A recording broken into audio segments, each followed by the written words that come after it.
The longer First Republic Bank is able to survive as a public company, the juicier the potential of a mega short squeeze in the stock becomes. Send it to the frickin' moon, idiot.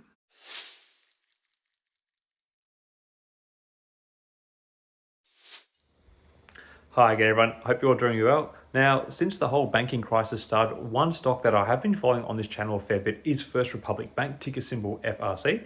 Now, one of the main reasons I have been covering it is to watch the fallout of the banking crisis and how it affects the stock. Since FRC was recognized as being a similar position to Silicon Valley Bank with a significant amount of unrealized losses on their bond investments, as well as holding a large number of deposits that were unused venture capital funds.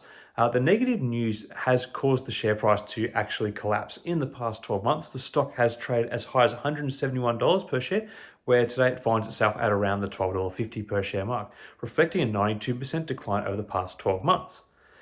Now, given the not necessarily direct but potential comfort of being backed by the Fed, as Silicon Valley Bank ended up being, and the fact that FRC received $30 billion in cash deposits from other banks in an attempt to keep the bank solvent, it might seem that there is a stabilizing degree of confidence in the stock at the moment.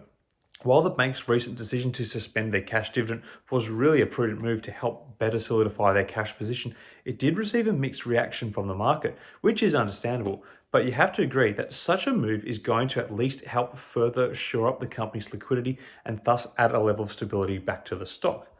Now, given the rising level of stability, I found it interesting that there has been a continued rise in the short interest in the stock, currently with about 30% of the overall float held short, with an average of 2.4 days to cover and a cost to borrow of 20%. There's actually a bit of potential for a short squeeze in this banking stock. The company currently has a market cap of around $2 billion, so it is a potential short squeeze play that if enough people get on top of it, it could really pop.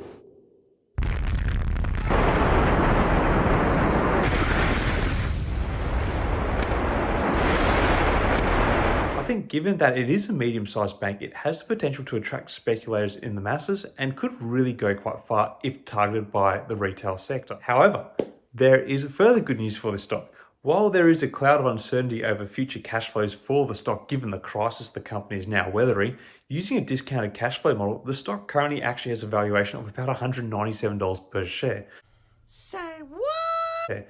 While I suspect this figure will come down in the coming quarters, it does represent where the stock was at in better times and where it could potentially return to one day down the track. So any positive news in the area of earnings is going to keep the stock close to a valuation at this price point in the future and just only makes it a more attractive option for a short squeeze given how high the short interest is. Now, I'm not here to tell people what to do, but if you are someone who does like to jump on a bit of a short squeeze, I think this is a stock that really should be on people's radars for such a play. Keeping in mind that short squeezes are high risk and volatile plays and you have the potential to lose a lot of money, I still believe that where the company could return to in the future, the potential a short squeeze would have for this stock is arguably on paper more appealing than almost any we have seen in the recent past. Anyway, I for one will be keeping an eye on this stock. I'd love to hear your thoughts on the short squeeze potential of FRC stock, or do you believe there are bigger fish to fry in the market at the moment? Let me know your thoughts in the comments below. Until next time everyone, and the market's trading in your favor. Cheers.